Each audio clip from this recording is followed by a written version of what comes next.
Hey everybody, thanks for joining me this week. This is a special bonus episode. So bonus that it's the day after our last episode with Sarah Pocock. This episode is with Kelly Carlin. She talks about growing up with her father, George Carlin, her history as a writer and a performer, and her new show, A Carlin Home Companion, which is going to be at the Acme Comedy Theater this weekend, May 18th at 8 p.m. It's 135 North La Brea in Los Angeles, 90036. Why not give you all the information? I will put all the links on the website, but definitely go to kellycarlin.com, which will have everything you need. Follow her at Kelly_Carlin, and enjoy the rest of this episode. Obviously, no clips, because it's just me talking with her, and it's a lot of fun. A great episode, so enjoy it. Hey everybody, thank you for joining us. This week I have with me Kelly Carlin. I'm here. Thank you for being here. It's my pleasure. I feel like I'm in the cocoon of comedy nerdness. Yay! That's the best possible compliment I could possibly get. Excellent.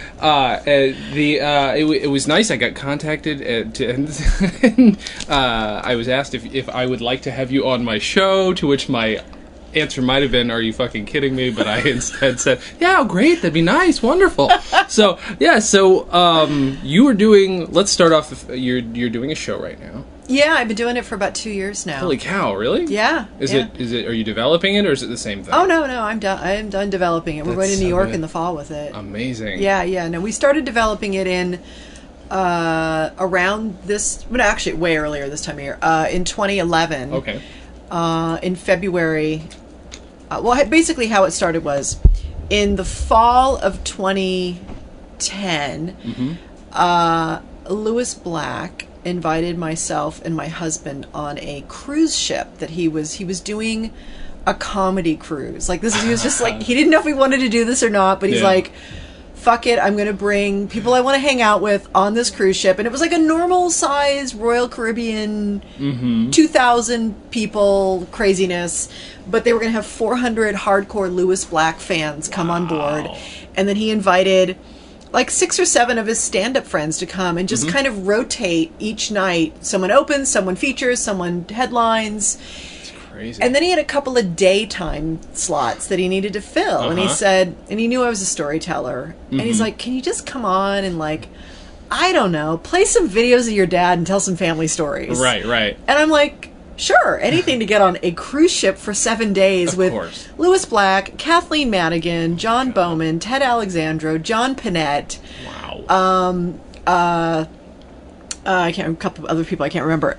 It was insane. It was insane fun. Yeah. So I literally the morning of I had a couple of compilation DVDs of my dad's, and I was like, okay, what are we gonna do here? I don't know. We'll do Johnny. He did a Johnny Carson thing. We did this, and I just kind of did 40 years of my dad's, whatever it was, and then I was like, all right, 1960. My parents met in Dayton, Ohio. Okay, remember that story? And I told the stories that I tell and that my dad had told before, and told in his memoir, and told at cocktail parties and things like that. Right. And people freaked out about it. I bet. Totally freaked out about it. I bet. I would have. I don't know. Lost my shit. And I was like, wow, really? I mean, all week long, people were like, oh my God, this is the best thing all week, and thank you. And the comics were laughing and crying, and oh my God. And then all the agents and managers were like, hey kid, I think you got a show here. You could tour with this show, and evergreen kind of a show. And so I came home and I was like, it's I didn't plan on my first big creative thing after my dad died being my life story with my dad. Right. I mean, it was you're kind of hoping to find your own voice in your own direction a little bit. But I thought, there was something about the idea of going and taking this to my dad's fans, and knowing that this was, I kind of think of this as the George Carlin farewell tour. Of course. Yeah. And that really warmed my heart. I wanted them to connect with him on a deeper level and get to see all of who he was. Of course. And so in February of 2011, I was hanging out with Paul Provenza now at this point. And he said, do you want to do anything with this? And I'm like, well, I don't know, maybe. And he goes, well, if you do, I want to direct it. Wow. I know, exactly, right? And I was like, well, if I have Paul Provenza directing it, then I know I'm not going to make a total fucking asshole of myself, because for me, he is like the highest of comedy taste there is. Sure. And so he basically, within a month, had me booked at Just for Laughs in Montreal. Oh, wow. Wow. In July, coming up. God. So I was like, oh, okay. Well, I guess we're doing this fucking thing. Holy shit. Yeah. So I started just going down to the Comedy Magic Club in Hermosa Beach and using their little side room, the lounge. Mm-hmm. Because Mike down there had always said to me, if you ever want to work out material or anything, come down, use the lounge. And I just once a week got up on stage and just started recording and telling stories and writing and writing on my feed. And I'm really a writer, first of all. And so one night I just decided to write on my feet and just see what would come out. And like 2.5 hours later, I was like, okay, I do not work that way. I do not work that way. Yeah. I'm clearly my father's daughter in that way. I have to have it down and then organized. Yeah. And then by the time I got to July in Montreal, I had it in decent shape, but I didn't have it fully memorized. Okay. I hadn't had really actualized it. So I had 2/3 of it on music stands, on stage right, stage left, which I would kind of go back and forth. And then in the middle, I would come and do scenarios and scenes and do the acting part of things. And then go back to the narrating or whatever. And then after we did that, Provenza and I got together in the fall of 2011, and that's when we really developed it. We carved it, shaped it, had 5-hour sessions where, it was like therapy, and he would smoke a lot of pot, and I would cry a lot. Oh my gosh. Oh my God. And I would just, and tell him stories that had nothing to do with anything that would ever be on stage, but he was like gathering it all in, and he was kind of the synthesizer of it all. That's cool. Okay. And so by November of 2011, it was basically in the shape it's in now. And really the last year and a half has been me getting stage time. Yeah. I mean, I'm not a stand-up. Right. I've been doing storytelling around LA for 10 years, which means 10 minutes of stage time every other month. Right. Pretty much that was it. Yeah. So I've been getting this amazing education about being on stage. So that's like my personal fun with it now, is the script is pretty much set. Yeah. And now I'm learning how to actually live, breathe, and eat and shit on stage. Right. I think typically if you hear about somebody who's maybe trying to tell the sort of story you're doing, they might do a lot of research, but it sounds more like you're telling the stories you already know. So yes. It sounds like that must be what people are connecting with. Completely. It is the Carlin family stories. Yeah. And it starts off really the first half, and it's 2 acts. It's a 90-minute show with an intermission. And the first act is really kind of me up to age 12, so it really is the family, and it's my shaping years and what my dad experienced, and a good portion of that is the stories that everyone wants to kind of witness and feel and hear about our family during those times. It was the straight 60s and the crazy 70s, basically. Yeah. And then the second half of the show is I'm always playing videos of his, and his videos are kind of bouncing off our life together or my life at the time. So sometimes they're direct chronological, kind of comment about what's going on. Interesting. And sometimes it's more of a thematic thing coming in, either in contrast and conflict with what I'm trying to deal with at the time in my life with him, or it's supporting it in some ways. Sure. So we kind of play with the video in all different ways. That's incredibly cool. Yeah, it's fun. That's, did you, if you don't mind, I wanted to talk to you, but we always talk about people about their first comedy influences, but you grew up in a comedy house. Yes. I mean, I think that question is answered immediately, perhaps. But yeah, it pretty much is. I mean, in some ways.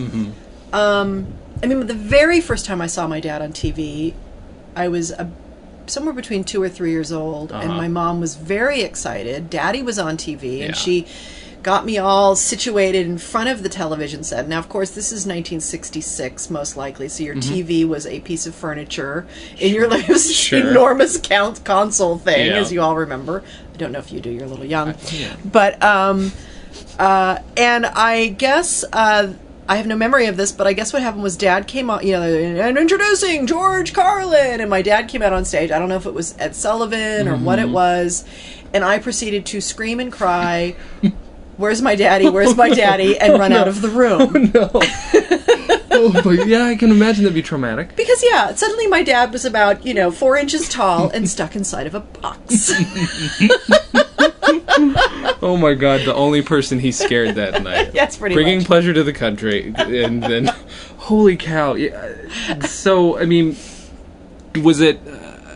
that's so weird. From then on, I mean, it must have been a lot more of having to get used to that kind of thing. But yeah, I mean, I do remember being a little older and knowing he'd be on that night. I remember him being on the Della Reese show one night, Awesome. which is a long time ago, and starting to feel the pride and understanding that my dad did something special. Yeah. And then, but that really started cementing in more when I was like 7, 8, 9 years old. I tell this story in my show of the summer of 72, getting to go on tour with my dad. My mom and I went on tour with him. Yeah. And it was Kent State, Summerfest, Carnegie Hall. Those were like 3 of the highlights. We went to lots of other places. But that's when it really became clear to me that my dad was a god to people. Yeah. It was 1972. Sure. And that's when it hit me that he was something special, and of course he always made me laugh. I mean, but there were awkward moments too. Sure. Being a little girl in an audience, the only little girl in the audience. Right. When your daddy says the word cunt on stage, at first I was unconscious of how probably uncomfortable it made other people feel. Right. And then when I got to the age where I was realizing, I bet you people are uncomfortable about this right now.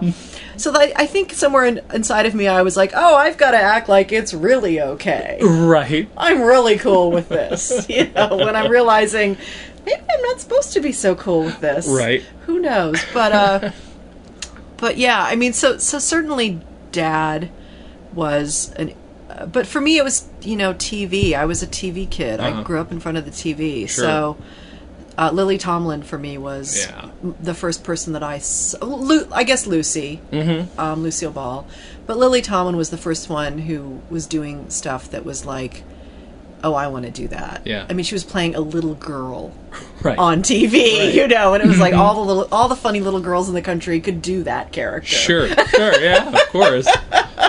That's so good. So I think my first, besides Ethel Merman, I think probably Edith Ann was my first impression. So good. That's amazing. Do you, were you, again, we don't have to be, I don't want people to feel like they have to have been comedy album buyers, but was it a thing in the house to buy a lot of comedy albums? Or no, my dad was really into music. Yeah. My dad was a big music person. He had an incredible music vinyl collection that he collected during that time, and that he told me was going to be my collection someday. Yeah. And it is mine now. It's at my house. So I have the 60s, 70s, and I have all of his jazz records too. Gosh. And I know there's comedy albums in there. He didn't play me a lot of comedy albums. He played 3 things that were really, really important to my education. Lord Buckley. Yes, of course. The 2,000-Year-Old Man. Of course.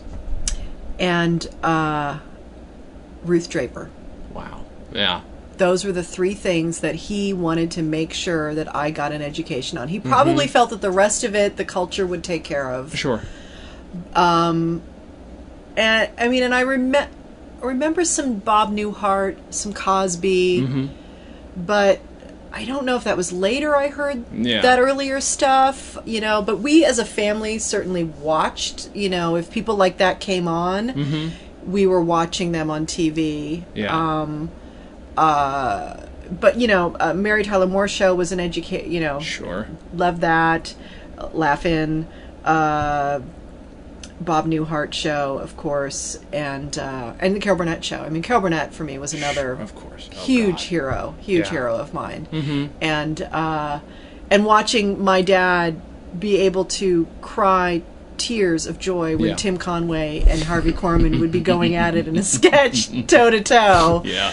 You know, you knew something was going on because it was making my dad laugh in a way that, you know, only true comedy can make you laugh. You know, that real spontaneous love of the moment and appreciation of it. Yeah. Yeah. Was it a thing, was it only sharing, or did he ever intellectualize it with you or for you? Never intellectualized it. Yeah. Never, ever. Never had those discussions. Did he have that interest that you know of? Was he picking it apart? Boy, you know, I don't know. Being a kid, I really don't know that. Sure. If he did, he was doing it on his own or maybe with friends, but I don't know if he was picking it apart. I know he was definitely a student. I mean, certainly as a child, Spike Jonze and Danny Kaye were the two big influences on him. But no, intellectualizing, analyzing it, no, it wasn't. That wasn't part of the game. It was just a spontaneous enjoyment of the art. Yeah. Definitely. Did you ever find yourself at some point doing it yourself and sort of realizing you grew up in an environment that allowed you to examine it better? No, not at all. No, I was an unconscious kid. I mean, you know, our house was there was some years in our household which were very, very chaotic. So for a lot of years it was survival time. There wasn't a lot of time to be even thinking about any of that kind of stuff. I knew for me that, and I was just writing about this the other day, there's something about that place that Carol Burnett or Lily Tomlin or Lucille Ball would take me. There's that expanded feeling when you're enjoying a moment of comedy. And I knew I wanted to give that to other people. Sure. That's all I knew about it. Okay. That was as much as I knew, that I wanted to be a part of that magical expanded feeling, however that is, or that expanded feeling that I knew my dad was creating in a live audience situation. As a teenager then, for me, you know, I was in high school 78 through 81, so Saturday Night Live was Valhalla. Sure. I mean, it was Saturday night, you'd gotten your money together so you could get enough weed for the weekend, and Haagen-Dazs ice cream had just been introduced into America. Shit. Oh no. So it was Bong Hits, Haagen-Dazs, and SNL, man. I mean, you know, and it was the original cast of SNL. It was they were everything. And then there was Monty Python on PBS. Yeah. And that was it. Those two things were everything and affected. I hung out with some very funny people in high school. So all of our humor was completely filtered through that. It wasn't stand-up, it was sketch comedy. Yeah. And one of our dads had one of the first beta cams in LA, and we took it for a month and shot sketches every weekend of just good. bad but fantastic sketch comedy that we just would literally write in 5 minutes, like, okay, let's go do it right now. So good. Get our costumes and whatever, you know. And I wish it had survived. I really do. It was all on VHS or something. But that was, and for me, like, that's what I thought. If I was going to go anywhere, that's what I thought I would go towards. Yeah. Do you remember the first thing that you do you remember writing, like when you first decided writing was something important to you? Or you know, I was one of those people that got caught up in my confusion of my life in my 20s and didn't have a lot of time to develop at all anything except for survival. Okay. At age 18, I met a man who was 11 years older than me, and we did a lot of cocaine. Ooh. Wow. Wow. So although I was interested in wanting to pursue, and I did a little bit wanting to pursue some acting, I didn't realize that I had no concept of myself. I had no idea of who I was. Okay. Didn't realize that I probably should have been at the Groundlings, probably should have been auditioning for SNL, and going that character comedic actress route, because that's really who I wanted and what I wanted to do. Instead, I was in a very bad relationship and fucked up part of life. Yeah. my dad did, which I show in my show, my dad did a pilot for HBO in 1984 called Apartment 2C. Okay. And I have a copy of it. Holy shit. And I said to him, I want to be in it. And he and his writers wrote me a part as a punk rock Girl Scout who comes to his door to sell him cookies. Oh my God. And I show the scene in my solo show, and when I went to look at it to put it into the show, and I'm watching the footage, and I'm thinking, God, I had no training at all, and I had really good comedy instincts. Yeah. And a friend of mine, and I'm not name dropping or anything, but it means something to me. My friend Lorraine Newman, who's now a good friend of mine, saw that and said to me, why the fuck weren't you doing this work? Right. You could have been in the cast, like right then and there. Yeah. And it's like, I had no concept of myself at that age. Of course. What happened at that age was I did that thing, and it sparked something in me, but because I had no real training, and because I was George Carlin's daughter, which I felt like I never wanted to be put in a situation where there was nepotism or anything like that. I didn't feel like I had earned my stripes. And so I was still knowing that I wanted to do that and everything, but had no concept of it at that point either. Yeah. And it took me a couple of more years to kind of get my way out of the marriage and all that kind of stuff. And I ended up going actually back to UCLA and getting my bachelor's degree. But I look back on it now, and it really has been happening to me lately, because about 3 months ago, Second City, there's a show at Second City called TMI. And they invited me to come and do sketch comedy with them, and they do their show, and I had a blast doing it. I bet. And it was like, 30 years later, why am I doing this now? But, yeah, woulda, coulda, shoulda. Right. I'm doing it now. What can I say? Of course. Yeah. Did you, as far as developing a writing voice, did you ever have... I don't know. Did you ever have any kind of conflict, like you said, being "quote unquote" George Carlin's daughter? Did you have any conflicts as a writer? Yeah, the big shadow thing was always there. It was tough. When I met my husband that I have now, my one and only husband, no, my second husband, but really the love of my life, Bob McCall. He and I started writing in the early '90s.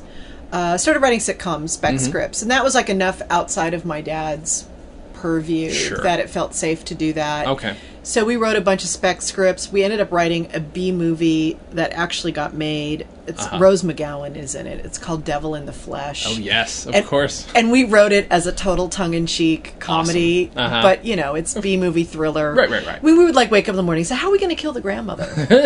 I don't know. How should we kill her today? We had a blast writing it.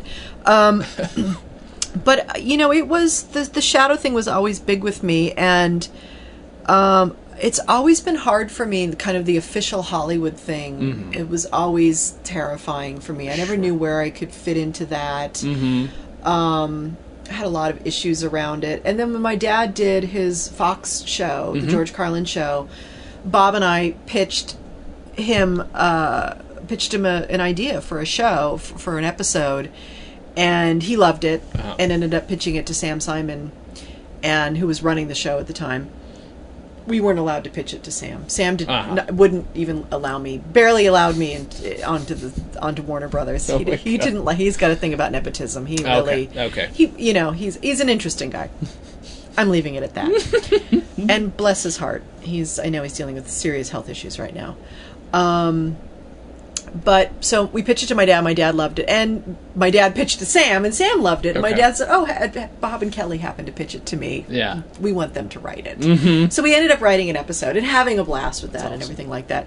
And we, it's so funny how shit goes down. We ended up getting invited at the time. This is like 95, I guess it was at the time. Warner Brothers had this amazing sitcom writing program. Yeah. And we got invited to go and interview for it. Awesome. Which was awesome. Yeah. Right? But see, I'm George Carlin's daughter. And the thing about being George Carlin's daughter is fuck the man. Right. And basically, in my eyes, sitcoms and Warner Brothers were the man. Right. Never mind that, you get on a staff somewhere and you write 1 or 2 scripts a season and you're in the room and you get great health insurance and you're getting paid about $25,000 an episode and you're in the club. Yeah. And that, yes, eventually you can go on maybe to write a feature, whatever you want. Mm-hmm. I didn't think about any of those steps. I just thought of the fuck this boys club, fuck the man, fuck sitcoms, fuck this fucking bullshit town. I'm a real fucking artist. Right. And I didn't exactly say that word for word in my interview, but I'm sure the subtext of it was there. Because we didn't get invited in. Oh my God. Even though we had, a great Mad About You spec script, we had a great Seinfeld, and we'd already written an episode for a Warner Brothers show. Right. Yeah. So, I did that. Yeah. And I've been apologizing to my husband ever since. Right. We're still married. He still loves me. That's good. And he gets it. But yeah, there's something about being a Carlin and wanting to do it on your own terms, I guess. And, my dad, he was a very lucky man. He had moments like that in his own career where he tells great stories about when he was going through the change. It sounds like he was having menopause. I know. That's my first When he was going through the change, he had been booked like a Playboy Club or something like that, real straight place. Yeah. And he's already done with these places, but he's got the contract and he's got to do it. And he goes on, and they're making him go on, because if he doesn't go on, he doesn't get paid, and da-da-da-da. And he'd already been fired from Vegas, I think, at this point. And I guess at one night, he just laid underneath the piano and read, the little thing, and I guess with a little tag. Just read that to the audience for a while, And so I guess that was kind of my phase of that. I just was like, fuck you Hollywood, fuck you mainstream. I'm a Carlin, and even though I have no right to be doing this because I have nothing to stand on, because I have no work in the world, but I'm going to reject you. I just love that story doesn't end the way you expect, if only because at his hardest in that scene, he's a child, so childlike. That is the most brilliant. Completely, he's doing performance art. Actually, is what he's actually doing, and that's what's so beautiful. And I don't want to turn this into a whole let's examine all of his work, but obviously you're doing a show about him, and so his work is going to come into it. So I've always had questions. That I. Which I probably can't answer, but it's okay. Please ask them. But you're going to have a perspective on it. Yeah. The change that you're talking about specifically, where suddenly the hair's tied back, suddenly he's in all black. Right. Suddenly he's reflecting something he's never been before. He goes for, I'm talking about your shit versus your stuff. Right. To really laying in. Oh, you're talking about that change. That's the change that I'm thinking. That's the change that I... Right, because I was talking about the straight man to the counterculture George. Of course. Right. But you're talking about the second... And of course, counterculture George is the one that I think I first... Right. And I related to, because I was in high school when I first started listening to his stuff. And absolutely. Beard and long hair. But yeah, you're talking about the change. That's the change that always sort of hit me so hard, because as a kid, I'm growing up with Class Clown. That's the one my parents gave to me. Yes. So that I listened to it over and over again. Right. Memorized 7 words, all that good shit. Right. Okay. So I've always been curious about, and it's my own ignorance for not going on Wikipedia, but I'd rather get it from you. Yes. What did you see that brings about that sort of... Yeah. That's a very fuck the man... Oh, absolutely. Absolutely. You know what I mean? Even though some people, The Simpsons even gave him shit about it, but, it's still very... Well, no. I mean, I think basically in 1987, he turned 50. Mm-hmm. When you turn 50, things happen in your life. Right. You really do see there's definitely less time ahead of me than there is before me. And his mother had died a few years before that. His mother was a huge shadow in his life. I mean, literally the day she died, when we came home from the funeral, he was a changed man. Wow. There was a burden lifted off of him. Yeah. And I think it was the end of the 80s. Yeah. We had just been brutalized by Ronald Reagan for 8 years. Sure. It was a very difficult time to feel like a free thinker in this country. Of course. And And the bullshit was just front center for the country to see. You know, there was no more hiding it. You know, there was no more dancing around it. You know, I mean, it's just exponential nowadays. Sure. But, you know, with the Iran-Contra and all that stuff, it just all started unraveling, basically. And I think for Dad, between all of that cultural stuff, his own personal turning 50, and he talked about, in particular, watching Sam Kinison screaming at the audience. And thinking, why is he screaming? Because you have to scream nowadays to get through to people. Right. Because there's that much noise. And he had just, you know, he was a man, and I so get this because I so have this inside of me. I'm constantly wanting to evolve myself. Sure. Constantly, what's the next horizon that I want to move towards?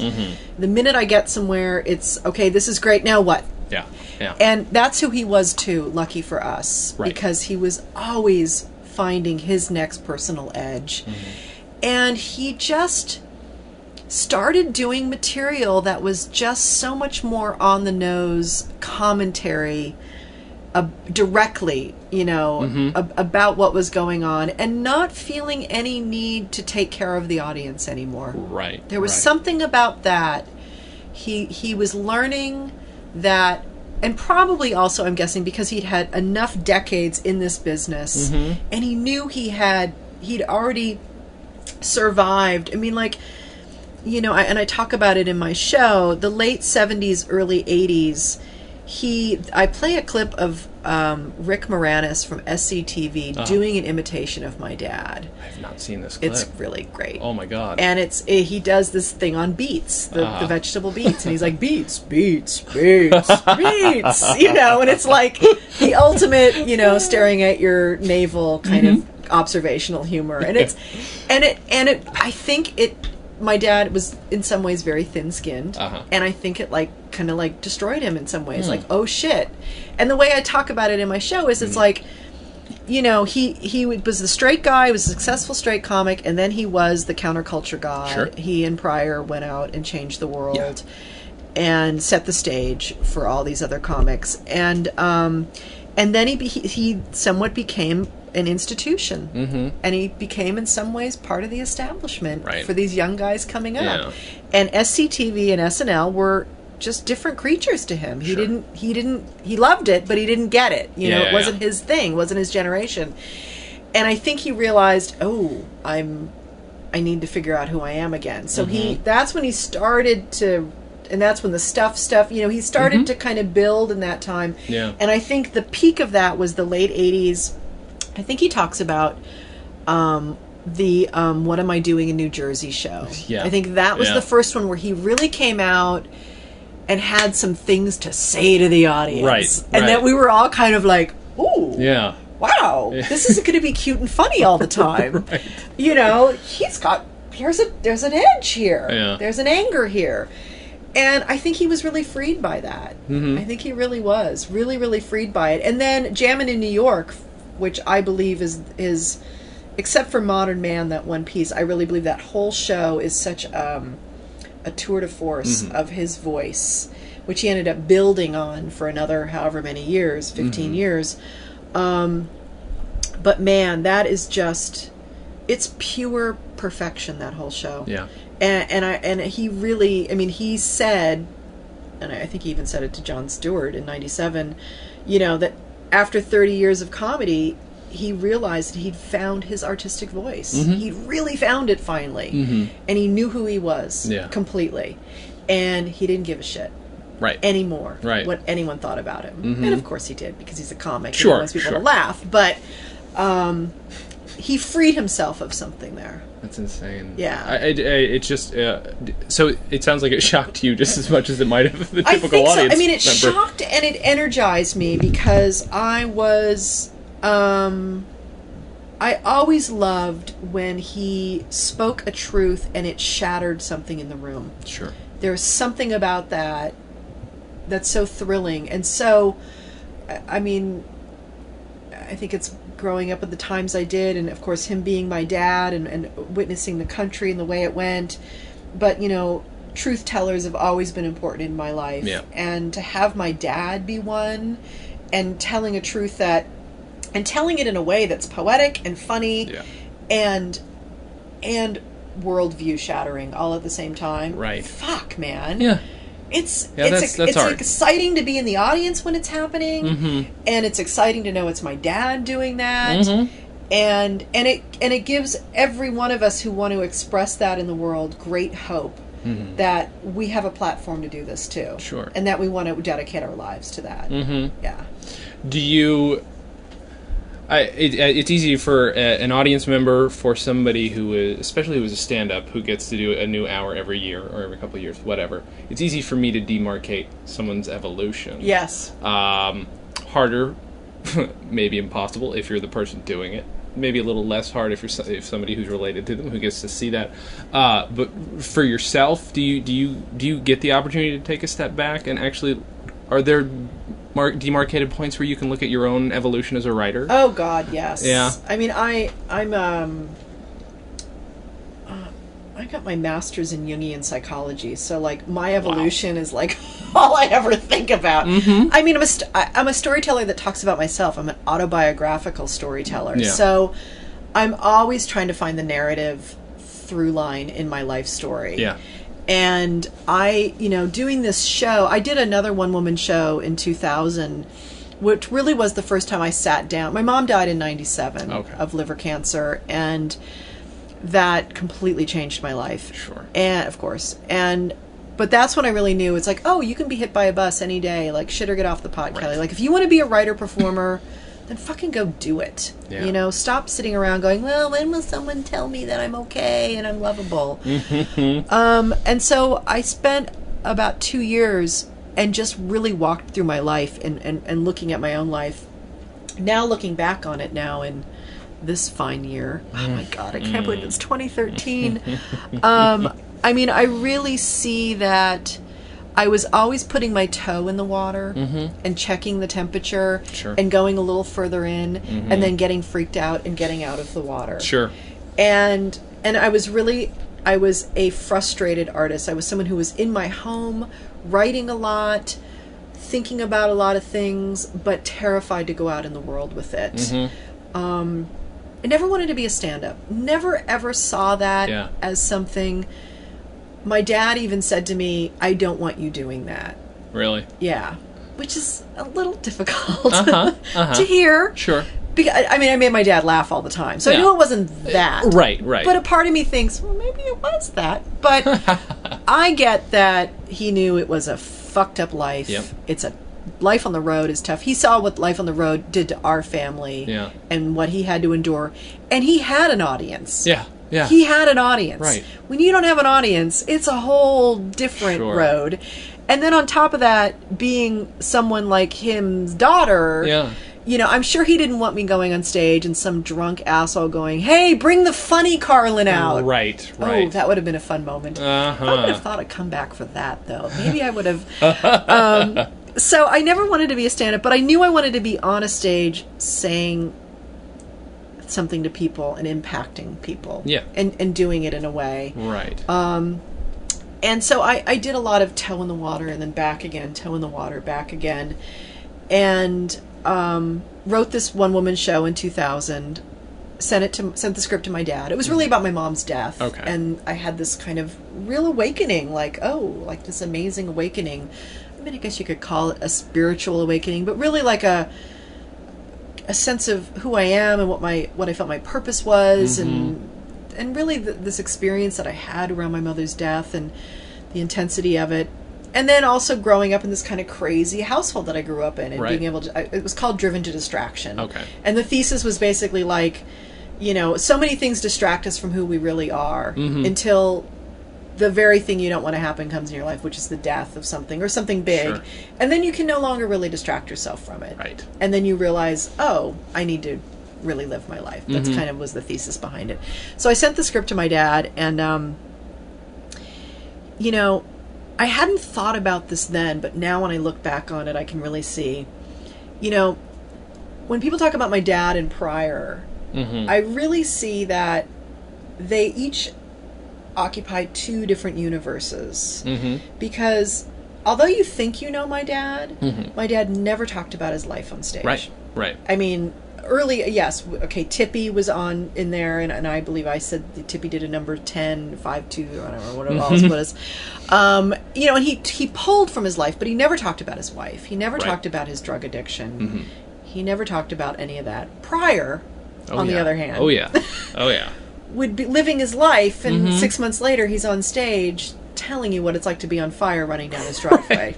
Right? Yeah. You know? Yeah. I'm more like Pryor. So my show was like that. Yeah. And so my dad read it, and he was very uncomfortable with it. Oh, no. Very uncomfortable. I didn't say anything in it that he hadn't fully admitted in public, doing too much cocaine, that there was a lot of arguing in our house. There was nothing, you know, earth-shattering going on. Sure. But I think he felt a lot of guilt about those years. And it just made him uncomfortable. And he said so. But he also said, I would never stop you. You're an artist, and you have to do this, you know. And, of course, being the dutiful only child that I was like, I canceled my run, and I ended up only doing it 3 nights. So once again, I put my toe in the water. Yeah. Temperature felt a little warm this time. I thought, better get out because it's making Daddy uncomfortable. Yeah. And that's when I ended up going to grad school and kind of taking a whole different direction in my life in 2001. And then I got out of grad school and was an intern for 2 years. And literally, the people that started coming into my room as clients were writers and stand-up comedians and actors. Of course, yeah. And it was like, oh, I am supporting these people's dreams, helping them get out of their own way, and yet I'm the one who wants to be out there on stage again. Right. And that's when I said, okay, I've got to really go for this. Yeah. And even during that time, I did a lot of storytelling at the time. My dad came to see me once do it. And he said to me, well, you certainly know what you're doing up there. Yeah. I was like, okay, Dad said that. I'll take it. And then I started working on a memoir because I knew that this crazy life story I had, this journey, being a woman, trying to find my voice. Growing up in the shadow of someone who had a voice. I wanted to tell that story, very much so. Yeah. And it included my mother and father, my childhood, and all that kind of stuff. And I told my dad I was working on a memoir, and he was like, really? Really? You know? And so I went and I put it on a shelf. Yeah. And I really knew, now that was 2006. I said, okay, you know what? I'll just figure out something else to do until he's gone. Yeah. And then when he's gone, I'll go do my work. Right. And it's like a horrible thing to say. And yet I didn't want to make him uncomfortable. Right. I didn't want to step... And yet I look back on it now and I think, well, would that have stopped him? Right. You know? Did he care what people he was making uncomfortable about the things he was saying on stage ever? Sure. No, not really. Yeah. But, you know, it's a different generation. I grew up differently than he did. He's a man, I'm a woman. He didn't have a shadow like I did. You know, there's all that other stuff. But, you know, so I feel like I kept pulling myself back and hiding and going off and doing other work that interested me and was important to me, and I think ultimately is serving me in my life 100%. But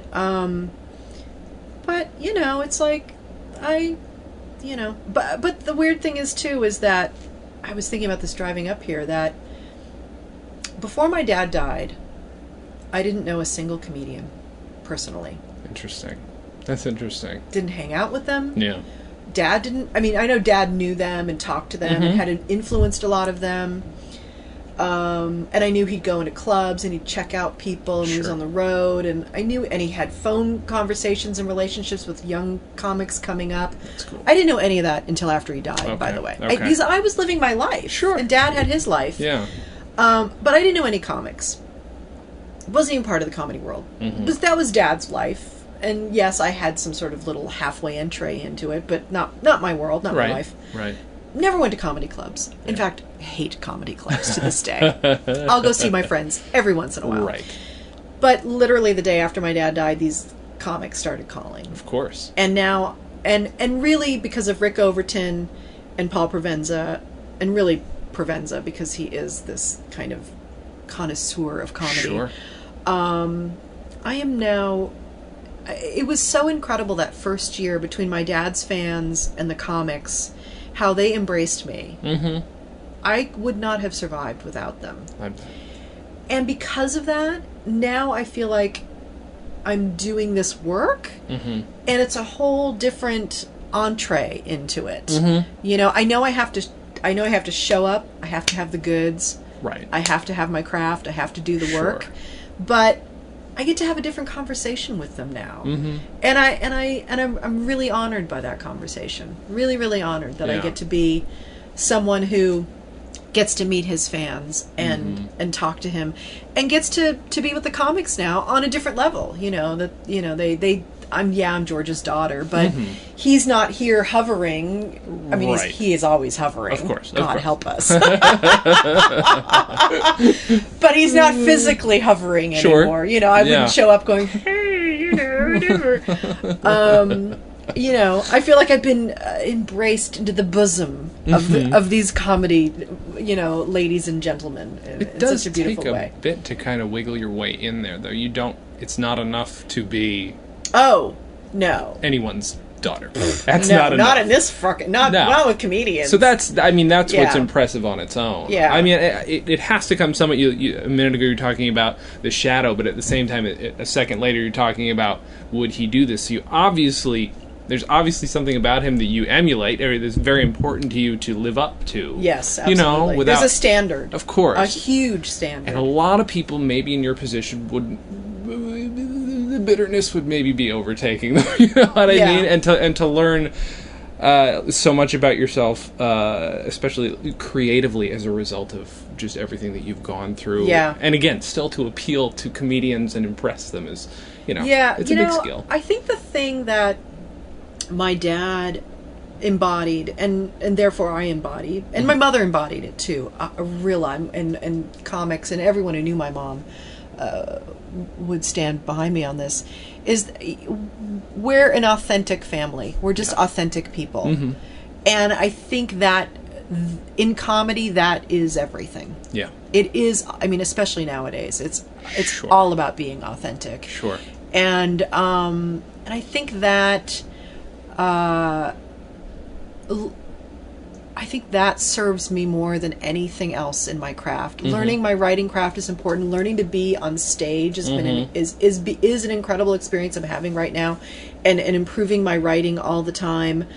But being comfortable in my own skin, sure, and really trusting myself, and knowing that I belong and I deserve to be here just because of the fact that I'm willing to try hard and to show up and do the work. And that I have spent a lot of fucking years working on myself. Of course. I mean, you know, therapy up the fucking yazoo.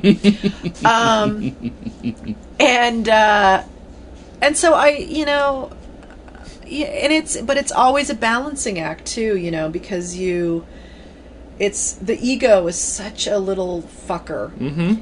Because it'll start to believe the press, or believe what, you know, oh, I'm part of this group now, and oh, look who's in my phone book, and oh, look who I hang out with, and oh, look who I can just call, and look who texted me.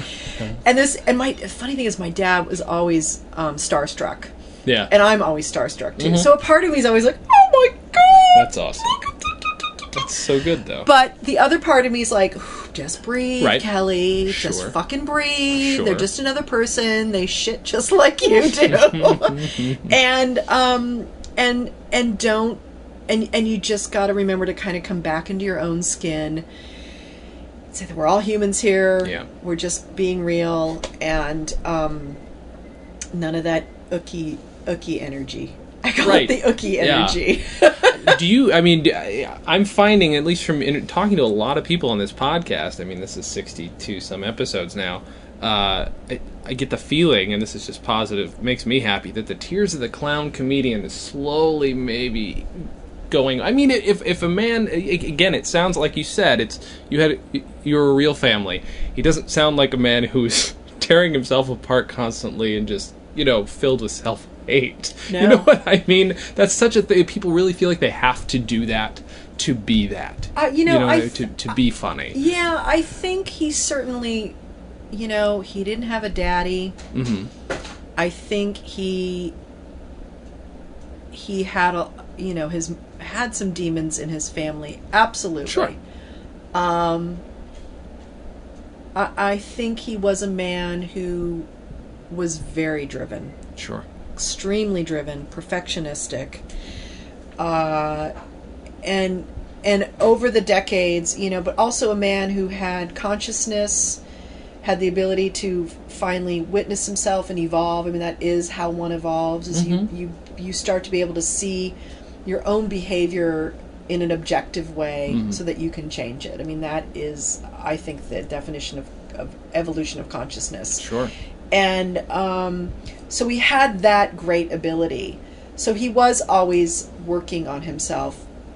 But, yeah, who doesn't fucking have demons? Of course. Who doesn't have darkness? But I think in general, I know at the end, he had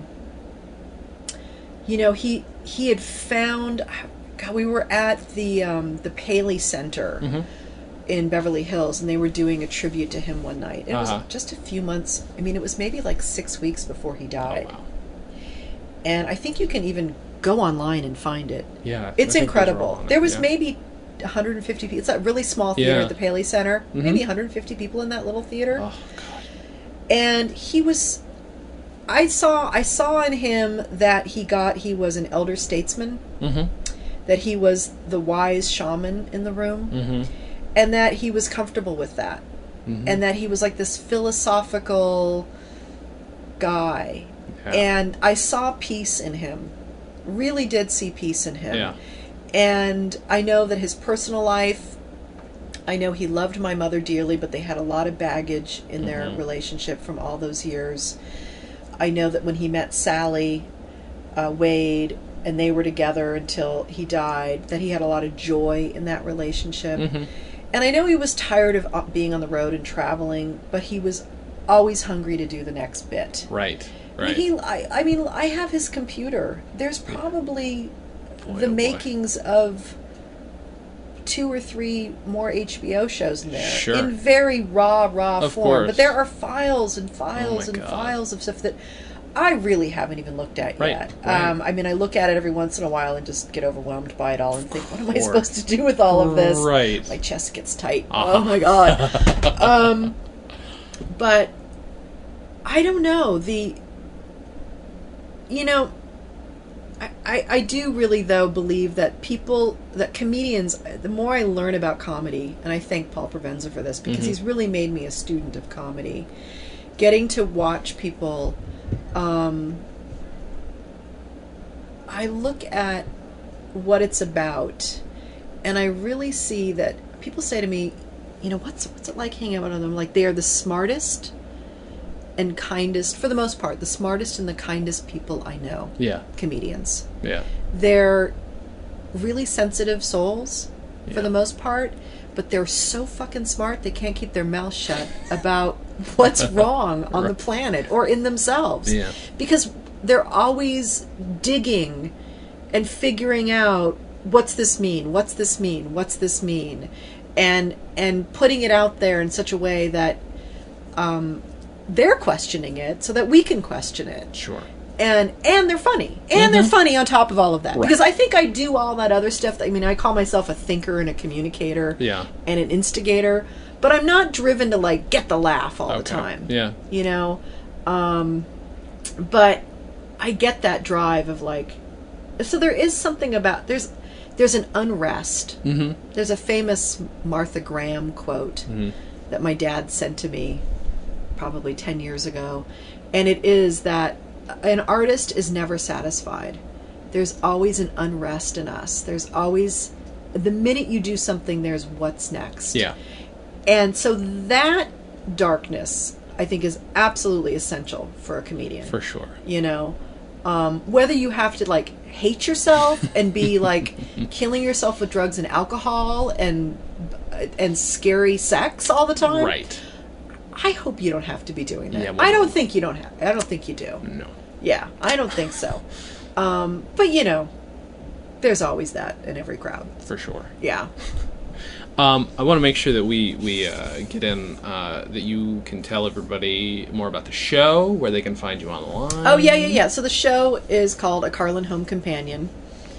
And, of course, it's kellycarlin.com. I mean, that has my whole universe in it. I'm actually doing the show in 2 nights at the Acme. I'm doing it a lot at the Acme Comedy Theater in Hollywood. That's my new home. In the fall, we just booked the theater. I'm going to New York City. It's crazy. I'm doing, and this is even crazier, I'm doing a theater called the Players Theater. It's on McDougal Street in the Village. It's in the same building as Cafe Wah. Cafe Wah is one of the places my daddy went to in the early 60s and did hootenannies. Holy cow. With, you know, Lenny Bruce and Joan Baez and people like that. So it's in the same building. So I feel like I will be an emotional fucking wreck. And I feel like the Carlins are coming home. That's awesome. In October. Yeah. That's so amazing. So I'm very excited about that. And then the other thing that I do weekly that I'm really proud of, and actually where I really have helped me to discover my voice, is my podcast, which I do, which is called Waking from the American Dream, which I completely took that title from my dad's bit. That great line he says, which is, the reason they call it the American Dream is because you have to be asleep to believe in it. And when he said that, I went, fuck, he did that again! That poetry, worldview shattering fucking thing he does. And came up with that title, you know, years before like a year after he did the show, and then I just wanted the title for something and started doing a documentary, and then he went and died. My whole life fucking changed. Of course. And so now I do have the podcast, but I love the podcast, and I found my voice there. That's I do. Awesome. It's really cool. Yeah, as I'm sure you found yours here. Maybe. I just sit and listen to people talk and say yeah a lot. That's what I've discovered about myself. But you're in your show. bliss. See, that's what podcasting is about. Oh, yeah. Is being in your fucking bliss. Oh, absolutely. Yeah. No, this is the best thing that's. And then other people like have a similar bliss kind of zone, and they come to your podcast. They're like, "Wow, that's my bliss too." Yeah, it's starting to seem that way. So yeah, it's pretty cool. Are you on Twitter? Oh my god, I'm a fucking Twitter whore. Kelly_Carlin, and everyone makes fun of me because of the fucking underscore thing, but I didn't know what Twitter was. I thought you had to have a little space between your two names, because that's the way you do it in the real world. Of course. I didn't know the Twitterverse was a special zone. I love Twitter. I'm on there all the time, and I have way too many tweets. So please come find me on Twitter and play there. That's really where I hang out. This has been amazing. Thank you. So much fun. Thank you for letting me talk. And are you kidding? You're a great question asker. And I'm a rambler. I'm very good at that. I will give you that. You're great. Thank you so much for doing My pleasure. This has been a lot of fun. Everybody, thank you for listening, and as usual, have a good thing.